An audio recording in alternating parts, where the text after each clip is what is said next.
ಯತ್ನಾಳ್ರೆ ಏನಾದ್ರು ಅಭಿನಂದನೆ ಸಲ್ಲಿಸೋದಕ್ಕೆ ಫೋನ್ಗೇನು ಮಾಡಿದ್ರಾ? ಇಲ್ಲ, ಇನ್ನೂ ನಾನು ಯತ್ನಾಳ್ ಅವ್ರ ಕೈ ಸಿಗಲಿಲ್ಲ, ನಾನು ಫೋನ್ ಅಟೆಂಡ್ ಮಾಡೋಕ್ಕಾಗಲಿಲ್ಲ. ಓಕೆ.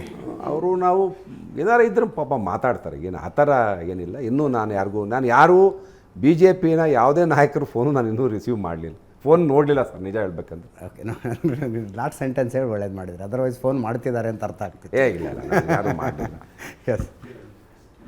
ಜಂಪಿಂಗ್ ಸ್ಟಾರ್ ಬಗ್ಗೆ ನೀವು ಅಂದ್ರಲ್ಲ, ಮಾಡರ್ನ್ ಪೊಲಿಟಿಕ್ಸ್ ಅಂತಂದೇಳಿ, ಈಗ ಇದರಿಂದ ಕಾರ್ಯಕರ್ತರಿಗೆ ಮತ್ತು ಅಭಿಮಾನಿಗಳಿಗೆ ಏನು ಸಂದೇಶ ಕೊಡೋಕ್ಕೆ ಇದು ಮಾಡ್ತೀರಾ ನೀವು? ಸರ್, ಈಗ ಅವ್ರಿಗೆ ಎಲ್ಲ ಸಂದರ್ಭನೂ ಪ್ರತಿ ಕಾರ್ಯಕರ್ತರಿಗೆ ಅರ್ಥ ಆಗ್ತಾ ಇರುತ್ತೆ.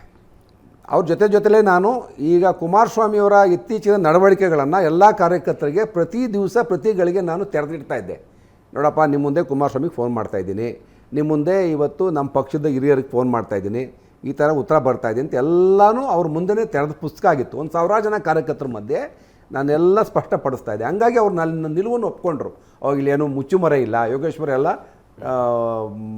ಪಾರದರ್ಶಕವಾಗಿ ನಡ್ಕೋತಾ ಇದ್ದಾರೆ ಅಂತೇಳಿ. ಹಾಗಾಗಿ ನಮ್ಮ ಕಾರ್ಯಕರ್ತರು ನನ್ನ ಸಂದರ್ಭ ಅರ್ಥ ಮಾಡ್ಕೊಂಡಿದ್ದಾರೆ. ನಾನು ಉದ್ದೇಶಪೂರ್ವಕವಾಗಿ ಯಾವ ಜಂಪಿಂಗ್ ಸ್ಟಾರ್ ಸರ್, ನನಗೇನು ಅಧಿಕಾರದಿಂದ ಹೋಗ್ತಲ್ಲ, ನಾನೇನು ಮಂತ್ರಿ ಆಗಬೇಕು ಅಂತ ಕಾಂಗ್ರೆಸ್ಸಲ್ಲಿ ಕೇಳಲಿಲ್ಲ.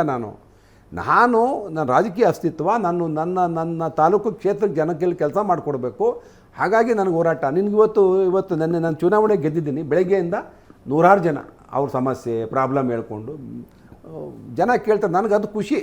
ಜನ ಬಂದು ಕೇಳ್ತಾರೆ, ನನಗೆ ಅಧಿಕಾರ ಬಂದಿದೆ, ಕೆಲಸ ಮಾಡಿಕೊಡ್ಬೇಕು, ಅವ್ರಿಗೇನು ಸಮಸ್ಯೆ ಬಗೆಹರಿಸ್ಬೇಕು ಅಂತ.